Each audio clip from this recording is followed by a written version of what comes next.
punk had started in the 70s as being an expression of rebellion against the disco kind of Bee Gees craziness that all the cool people listened to. It was just like a big FU to all of that.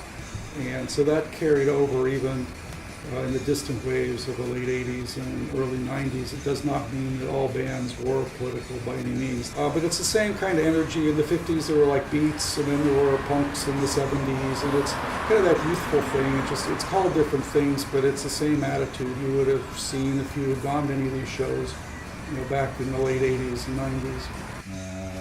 History of Willimantic, lots of drugs and drinking, debauchery. Things were a little bit looser back then.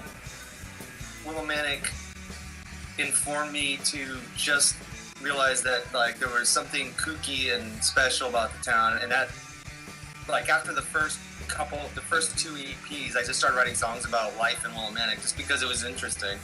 An interesting place full of townies, and it's just a bizarre town that is full of friendly people and nasty people. It's like a microcosm of a big city, but at the time, I don't know what it is like now, but at the time it was just like this nice microcosm of crazy drugs and professors and political activists and jocks. Just weird. So that was interesting enough. Willimantic at that time was kind of a rough place. I'm not sure when the American Thread pulled out of Willimantic, but I know that it had a pretty catastrophic effect on the economy of the town. So by the early 90s, there was a lot of areas in the town that I think drugs were a big problem. It was just kind of a grimy, gritty area to be in.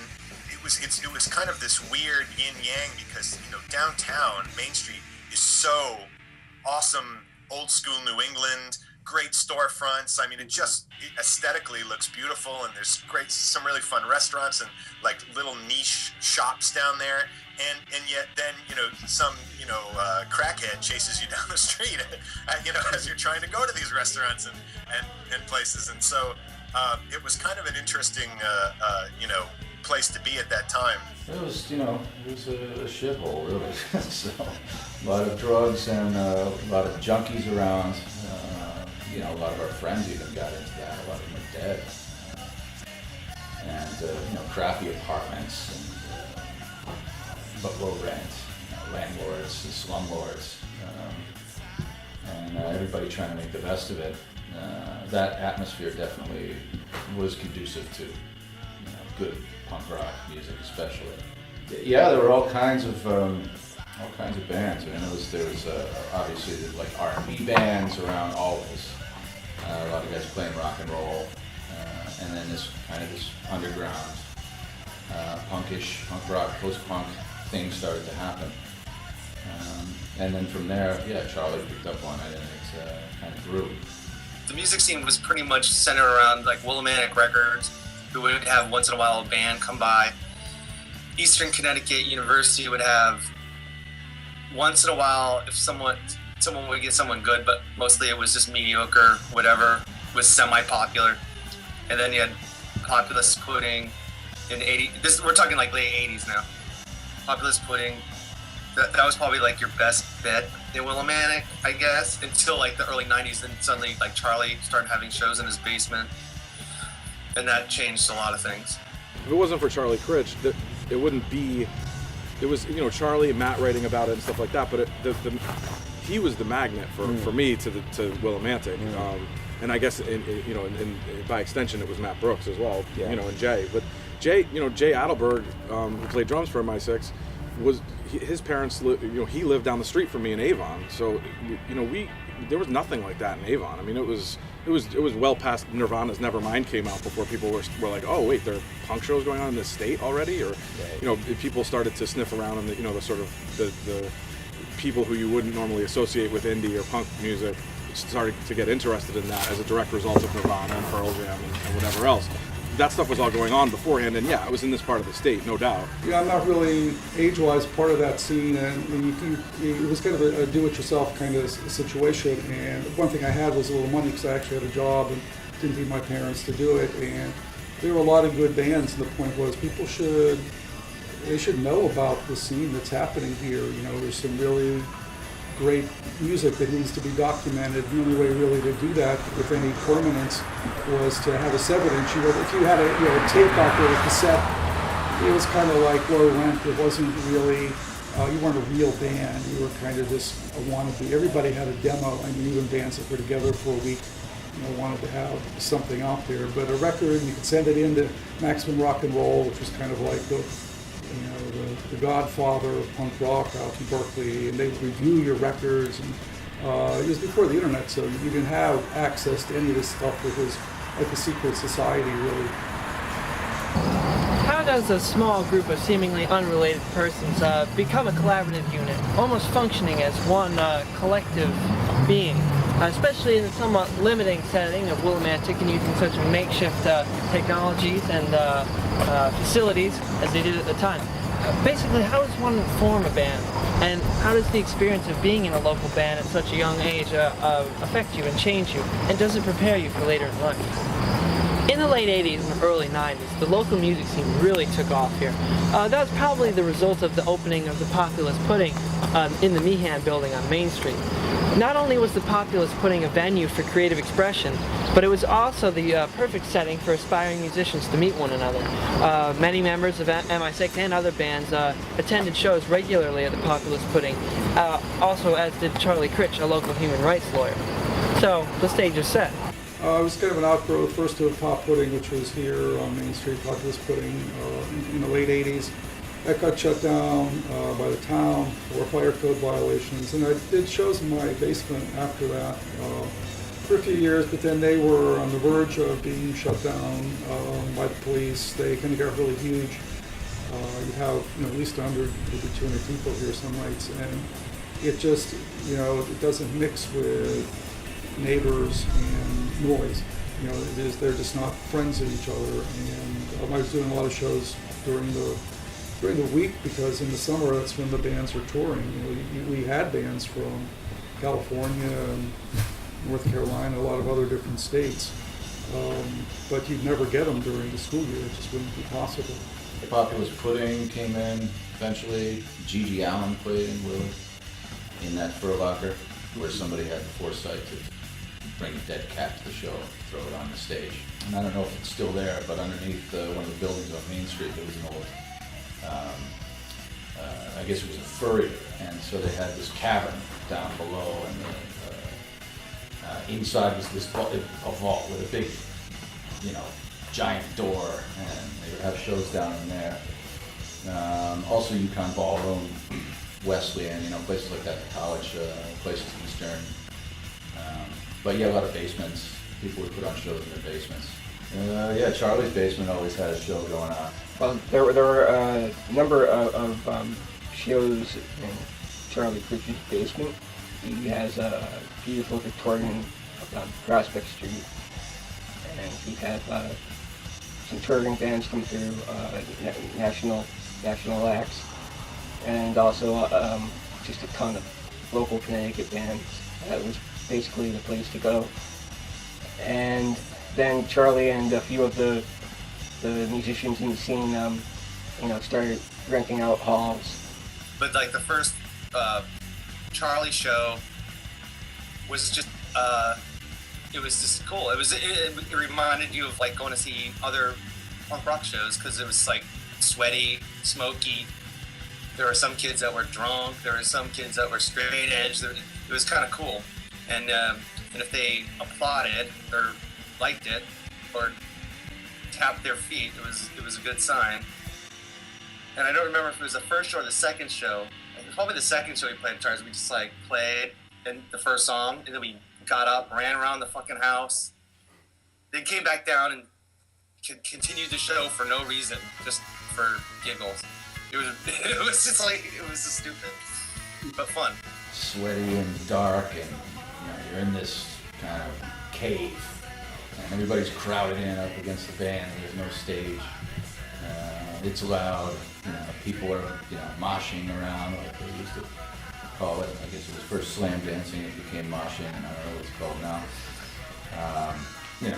shirtless guys swinging around and lots of sweat.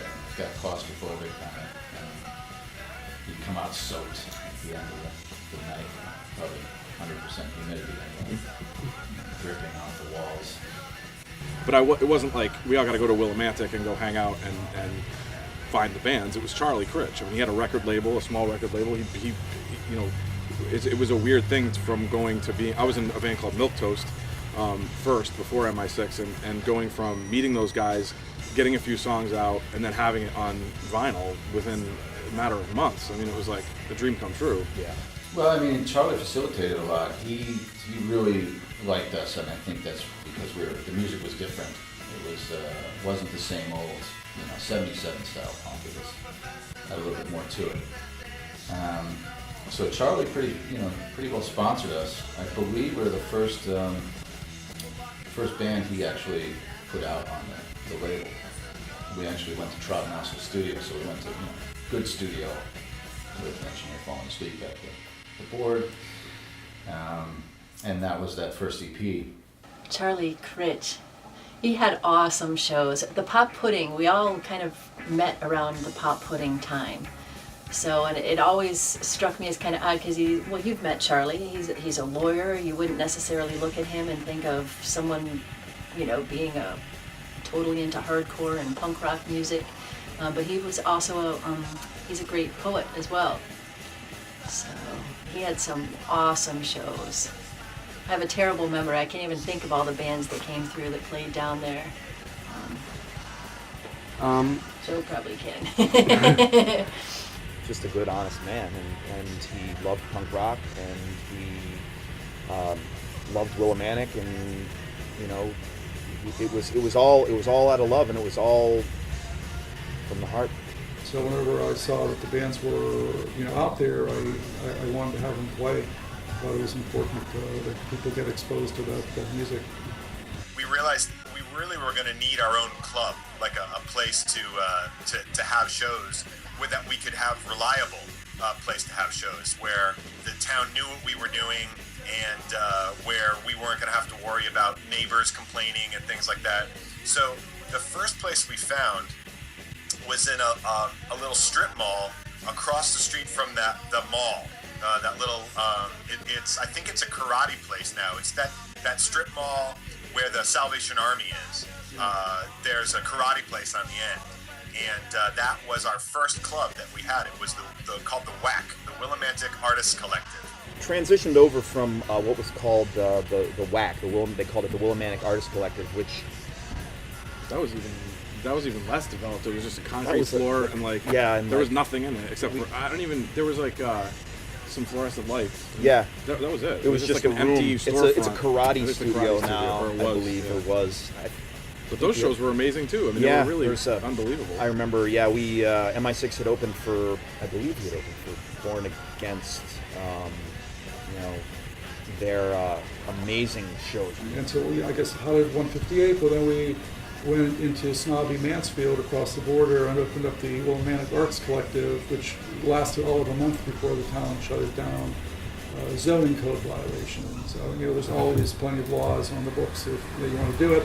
So we were there about a month, and it was a good month because we had some really great bands come in. Born Against played like the most amazing show I've ever seen in my life. They were just a great band, and it's a shame people will never see bands like that. And they opened Studio 158 out on Route 6, where there were just hundreds of shows in the mid-90s.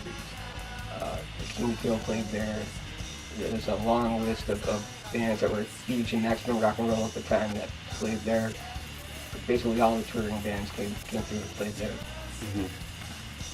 This guy had a place out in North Windham that he had this kind of teen scene thing called Wacky Willie's, which is more of a juice bar, rip-off kind of place where you could charge like a cover and have teens come in. It got to be that it attracted a kind of rowdy, violent element in the fights, and the a lot of folks just stayed away from it. So it closed down, and Dave was looking for something to do, and one of the kids from Coventry had mentioned that to me, so I had approached him, and we kind of struck up a deal for having that space. I believe it was Charlie that found the location in North Windham for Studio 158. And it's right on Route 66. Its actual address is 158 Route 66 in North Windham. It's also in a strip mall. And the owner of the strip mall seemed to be open to the idea of us doing a little band in there. And there was like a bar in there and a hair salon. And the salon was going to be closed when we were going to be doing shows, so that was fine. Only the bar was going to be open. It was a few doors down. They didn't seem to mind. So he, allowed us to start doing shows there. So we opened doing shows at Studio 158 in 1993, and we actually kept that place open for 93, 94, and 95. So I think it was about 3 full years. And that was really when people talk about what was really good going on in the music scene at that time. For our part of the state, that was really it. That was Studio 158 was where every single band played, every band wanted to play. There were 3 main people booking shows there. It was me. It was a gentleman by the name of Vic Shalai, who played drums in the band Cable for a really long time, and Charlie. We had, all sorts of great national bands. I mean, anyone who was everyone during that time played there, from Bikini Kill, Avail, and 7 Seconds, Jawbreaker, and I mean, it was really just, the list goes on and on and on of any band that was an important punk rock band in the scene at that time. In this whirlwind of bands mixing in and around Willimantic, either at Studio 158 or the Populous Pudding, 2 gems in particular shone out. One, of course, being MI6, a punk rock band centered mainly around songwriter Matt Brooks. The second being the Bimbo Shrineheads, an experimental, noisy experimental band that was comprised mainly of Don Cook and Joe Malinowski. So really, the beginning of MI6 are grounded in the shows at the already semi-popular establishments of the time. The Populous Pudding and the Willimantic Area Arts Collective were already popular music outlets within the underground scene, making good places for aspiring musicians to perform and collaborate and share their ideas. So it's really no surprise that a bunch of creative individuals who met at these shows formed a band. But at the time, there really wasn't an official recording space in town, and that made things particularly difficult for aspiring bands such as MI6. So it was really fortunate for MI6 that Charlie Critch, a local human rights lawyer, decided to open a recording/performance space within his basement. This allowed not only MI6, but several other bands to record their first albums and play shows for the general public. However, the relatively cramped conditions of Charlie's basement warranted a larger performance space. This catalyzed the formation of Studio 158, a larger performance space outside of Willimantic. They're like an odd couple, like the Three Stooges. They're all really different personality-wise. Matt's much more serious and philosophical, and kind of like always walking under a cloud of doom. Yeah, really, it started off as Matt and I, and then that was it, because he wanted a drummer who could play what he had for ideas, and there weren't too many around. A lot of punk stuff, straight up.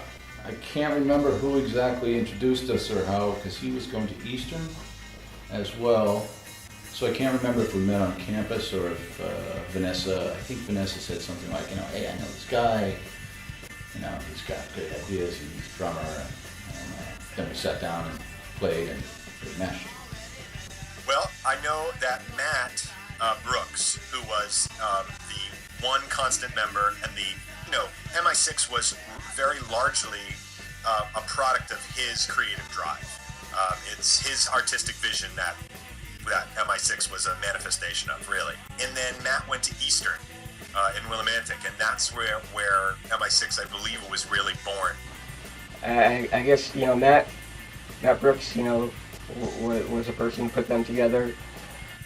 Well, originally in high school, I played the drums, and then a guy left his guitar over my house, and I was working on this low-budget movie, and after they did the soundtrack to it, they had this nice, Fostex 4-track, and I brought that home and just started playing guitar, and I think I borrowed a bass for a year, too, and then so I would go downstairs, play the drums, do the guitar, do the bass, and then that's pretty much it. And then one night, I don't even remember, but like one night we played at this thing at Eastern, and Charlie Critch was in this show, and we just played like 4 songs, and I think Charlie came up and said, "Hey, I'm putting out records," like, you know, so it became serious like suddenly, you know, not really serious, but it became like, okay, this is a real project. We can actually do something and do it right. When he first formed the band, Josh Bloomer was the drummer. He was a local Willimantic guy. He grew up here. He was a phenomenal drummer. They just, played a bunch of Charlie's shows, in Charlie's basement.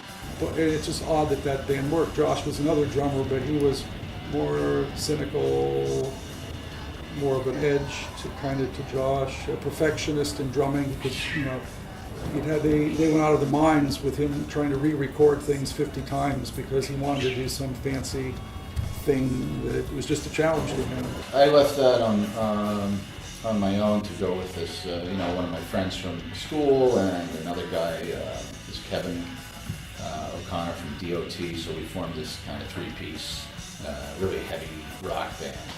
I had left at that point, and then Jay was around the forklift, so Matt picked up Jay, and that of course changed the whole thing. And after Josh left, Jay from Forklift played drums. But Jay had been helping book a lot of shows throughout Connecticut, in Willimantic, and also helping out in New Haven at the Tune-In. And so having him in the band introduced them to a lot of other touring bands, and they started playing out a lot more. I joined the band in 1993. I remember distinctly Matt called me up and he's like, your drumming's all right. What do you think about coming in and playing with us? Kind of thing. Like he's stingy with the compliments. So he was. I remember that was one of the times he said something nice about my drumming, and so next thing I knew, I was the drummer of MI6. Jay is he's this booming voice. He's a large presence. He's a big guy. Totally enthusiastic, changing from minute to minute. So we used to kind of have jokes about Jay, like, oh, what music's he listening to today? Because he was always kind of into this more poppy punk like MI6. Then he got into hardcore, and we're like, is he out of his mind? Like, what's he doing? And then he got into ska. So he was all over the place. And then a guy by the name of Greg Conti, he joined, he was the bass player of Maud in Manchester. It was very incestuous. We were all in each other's bands. And then Greg, cynical, jazz, he liked jazz, a superb bass player. The first show I saw at Charlie's house in his basement, just imagine, if you will, 30, 40 people crammed in that basement with those low ceilings and how many people smashed their forehead or the back of their head on that pipe that's going across. The bands would play in that little back alcove there, and it was the first show I went to at his place. MI6 was actually playing. I don't remember exactly how it came about that I was asked to play bass in the band, but I think I was already ensconced in Maud, M-A-U-D-E, Maud, playing bass for them, and I really don't remember how it came about. I just said yes. Another important thing is how many bands we were in. I mean, I was in another band called Silence, and then another band called Milquetoast, and these were all sort of like hired gun things in some ways, where like Milquetoast needed a vocalist, so I was introduced and I wrote some lyrics and sang some songs, and that was my band. But then from that, I was in Silence as a guitar player, and then I joined MI6 after they had opened for Fugazi at the Field House at UConn, and it was Shudder to Think, Fugazi, Shudder to Think, and MI6. And I remember that they called me, I think my memory is that they called me, or Matt called me the week after that gig. Do you want to join the band? And I said I would have preferred to if you had called a few weeks ago and I could have played in front right of the big crowd, big right? Gig, pal. So they were a trio still during that, and then again, I don't know whether it was that gig that they realized, boy, we really should have a second guitar player. Matt is a tremendous artist, and also a little bit tortured. Matt was living a pretty miserable existence in Willimantic. He was living in a really crappy apartment on Spring Street. he was just working some shit jobs. At one point, he was working at the CVS or Walgreens, broke all the time, no girlfriend, just really miserable and hating his life. And because that took over his kind of his being, he stopped writing political songs and started to write personal songs. The interesting thing is that he was always like impoverished. There's a song on the Thread City LP called Another Change of Address, and personally, like, I mean, I would come down here, I would visit him, and he would always be like, well, I'm moving next week. He never had like a steady sort of, it's not like he was like a homeless man, but he always seemed to be in transit somehow, and moving around. He seemed to be really nomadic and but within the town. Matt was writing these very political songs, and I was just kind of like along for the ride for that, just, you know, playing bass. And suddenly it became, I just like stopped trying to please everybody, I guess, and just do whatever the hell I wanted to do. And it turns out that was just writing songs about Willimantic. And so then that's how the Thread City thing started to come about, because I think he was so influenced by living in Willimantic that all of a sudden all of the songs were about Willimantic, and we recorded them in Willimantic. You know, I think there was a song, a song like called Ron, about a guy that, you know, he would see in the bar, you know, that was, you know, just like these exquisite little characters that he knew, like, and would throw into these songs, and I was like, who's that? But so that's basically what it was. It was a whole record about Willimantic, and he called it Thread City, and we got it mastered and everything, and then it just, at that point then, it's exactly the same time that Charlie started to pull away from Vandal Children, and then it remained unreleased for you know, years and years and years. Yeah, I mean, basically what happened is, like, after we recorded Thread City, I went to work in Massachusetts, in Western Massachusetts, and I saved enough money to buy, like, an 8-track recorder and a mixer to redo lots of the vocals on Thread City. And then I was at work one day, and someone just said the fire department's at your house, and it's just smoldering in the basement, like everything. So I fell out of touch. I had heard through other people that he was living out in Western Mass, and his house burned down with all his studio stuff and his 8-track masters and all these things were lost. There were actually 2 fires that affected MI6. The first one was Matt's house fire. He had moved to Massachusetts, Western Mass. But I remember getting a phone call from him. I remember him being like disturbingly matter of fact about, you know, the fact that he had lost everything. He's like, yeah, I just like have the clothes on my back. And Matt was living in kind of Western Mass, and his house burned down. And I think he was not in the house at the time. He was out, and he returned to find his house burned to the ground. And in the fire, he lost all of the master tapes that he had for everything MI6 had ever recorded. He lost all of his guitars, all of his equipment, all of his books, everything he'd ever written. And so he lost everything. I mean, he just absolutely everything. We all moved everywhere. We'd done like a tour. I can't even remember like what it really was. MI6 didn't so much break up as we did just kind of stop doing stuff. There was no defined breakup time. The truth is, it's not very interesting. It just sort of petered out. Yeah. There was no animosity, as far as I remember at all, between anybody. I mean, there was never any like some blowout, like, you know. Yeah, it just kind of, well, you know, Matt, I believe, moved to Florida for a while, and so, you know, that was kind of the end of that. We just kind of went our separate ways and got interested in different things, and 158 had shifted and then closed, and we had lost touch.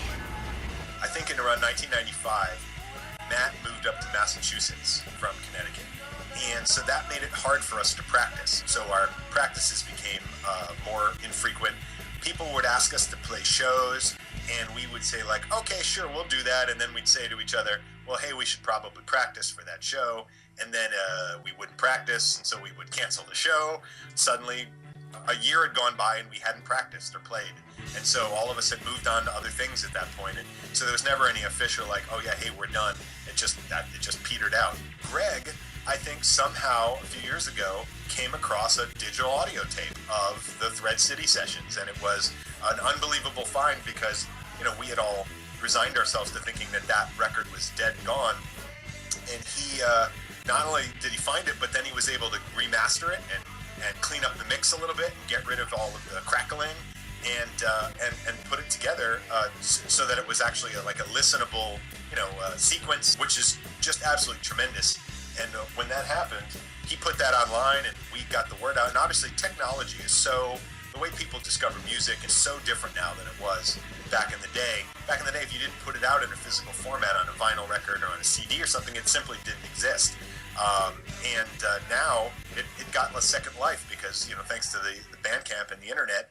There was already, you know, a punk scene, you know, going on in this area with what you had, Bimbo Shrineheads, which, you know, Joe and Dawn were both involved, and they've been, you know, I mean, they had a song, you know, I Will Die in Willimantic. So that was like the first, like, oh, what's going on here, you know?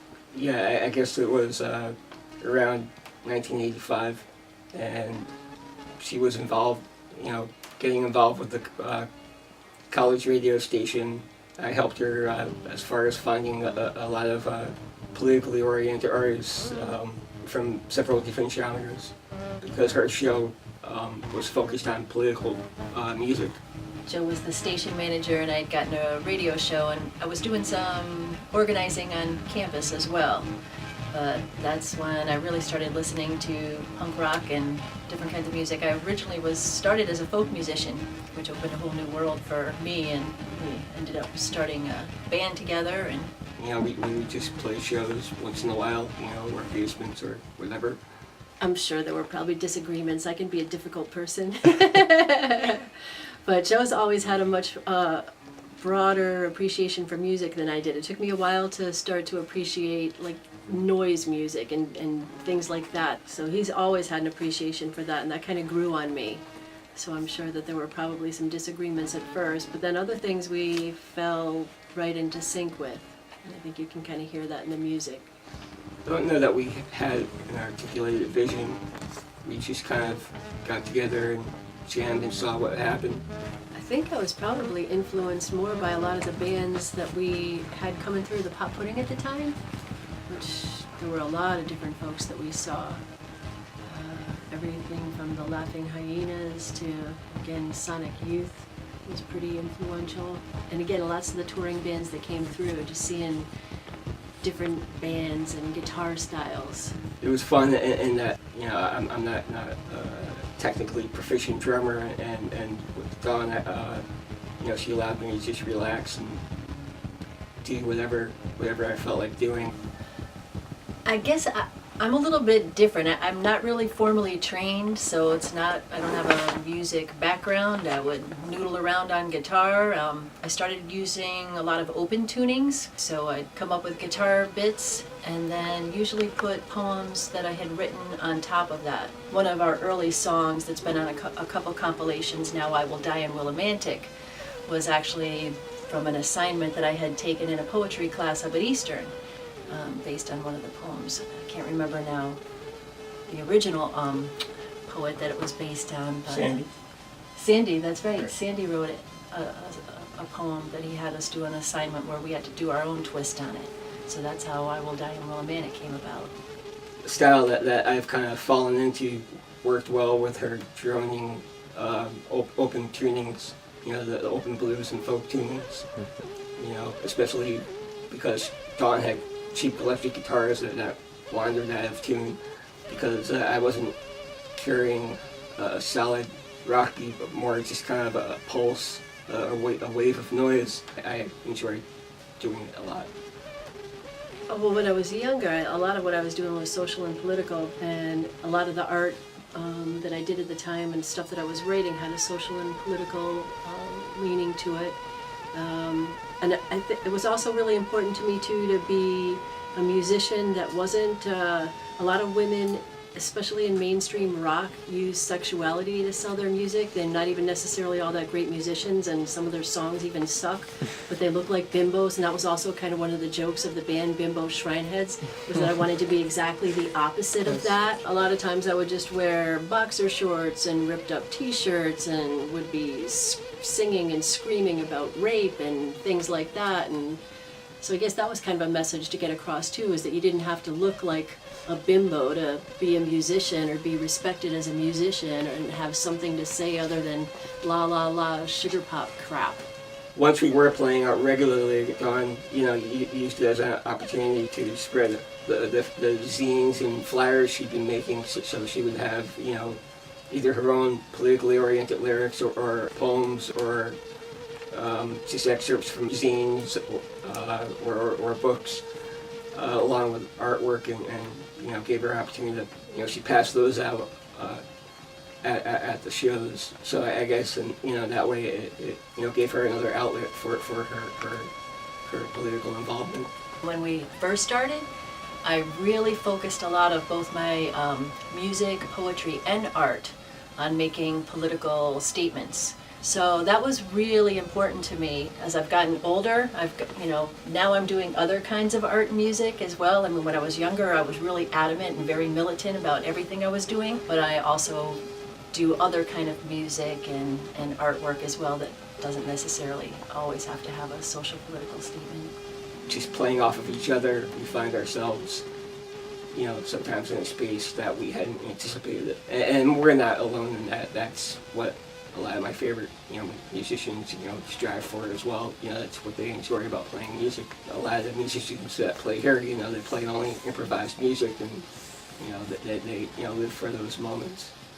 I don't think it really changed much over the years. We kind of stayed pretty true to who we were. We went through a break for quite a long time and are just getting back and playing the last bunch of years, but I think in our core we're very much still the same and feel the same about music and what we're doing. I did a show at Wesleyan University. There's like a house there. I rented it all day to do this all-day punk rock festival, and it went great. I remember Monsterland from Danbury played, Big Mistake played, the band I was in, Forklift played. When the Bimbo Shrineheads played, they played at like 6 o'clock, and bands had been playing since noon.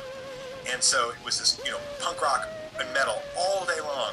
And they got on stage, and everyone in the place sat down and watched them play. And they played this most just intense set, and everyone was so captivated by it. Sometimes when they were playing, were more like, I remember they opened for Bikini Kill, and even then, a lot of the crowd didn't get it. They were like, go outside and smoke cigarettes or talk to each other, and it was kind of like, but that one show I just remember because everyone was so captivated by their performance. Yeah, his band was something else, man.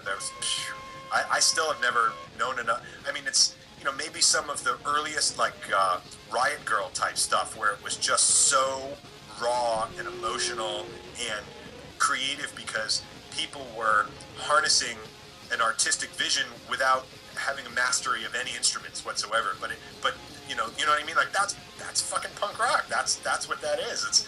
And so that's what made them so awesome. I mean, just that and the suitcase bass drum. Populous Pudding in Studio 158 closed down, and Vandal Children Records vanished. And one by one, everyone moved out of the town. The music here in Willimantic had ended, and the town was quiet. But all across the country, those few who had formed their bands out of basements, doing the best they could, picked their instruments back up. And the creative energy that held them in place, even under the weight of obscurity, did not die out. I walk down Main Street and I'm haunted by all the memories of places where music used to be and kind of where it still is. And this whole kind of scene that MI6 and all these bands were in is transient. I mean, if it lasts a year, be so thankful because it's always right on the edge of catastrophe. It's a collision between differing values, really. Kids who want to be free and do something important with their lives that they view as important, not that, valuing it in terms of class or academics or very standard measures. They just want to be able to express what they're feeling, and that just never goes smoothly with the police, town officials, neighbors. It just is inevitable. There will be a clash, and the kids will lose. Actually, Willimantic is a poor, cheap place to live when you're a college student. You can find cheap housing, and I think that brings a lot of folks here. But there was a lot happening here too, and there is now. There's always been a little progressive pocket here in Willimantic, so I think that still draws people back here, and still come here on a regular basis. And Joe's got the record store here now. We've always had like the Willi Food Co-op kind of folks here. But that's, what was fun about Willimantic was that despite the grittiness, there was a little center of artists and artisans and fun, kind of off the beaten path type people who lived there because the rent was cheap and it was an aesthetically pleasing, nice place to look at. This whole scene was it's called DIY, do it yourself, and this is just some proof that it could happen in a little shitty, poor, deprived, starved community, and that if you have enough people who care, you can create it as it was happening in hundreds of places across the country, in little backwoods places in Arkansas, in South Dakota, in the desert of Wyoming. There were groups of like-minded people who didn't rely on mass culture to tell them what they should be listening to, or what was cool or hip, or how they should look. It was all about how do I feel, who am I as a person. And it was a voyage of discovery, self-discovery mostly, but learning about that with a group of close people who could appreciate that and love you for all of those kinds of things. I think it just shows how the nature of creativity is it's just such a spring within all of us, and it's so deep that it's going to come out even in a place like this. Looking back, it seems that they were able to do what they did, no matter how large or small it may seem, mainly because they were passionate about what they were doing. Also, the vibrant scene of the time allowed for local aspiring musicians to meet one another at venues such as the Populous Pudding and Studio 158. Simply put, without these venues, bands like MI6 and the Bimbo Shrineheads would not have formed. But perhaps what is most central to the conclusion is the DIY nature of what they did. If people like Charlie Critch had never personally undertaken the responsibilities of opening their own recording studios and making their own record labels, none of this would have happened. The DIY mentality of Willimantic at the time prompted bands to undertake their own productions. And essentially, that's why this happened. Quite simply, it all happened because they did it themselves.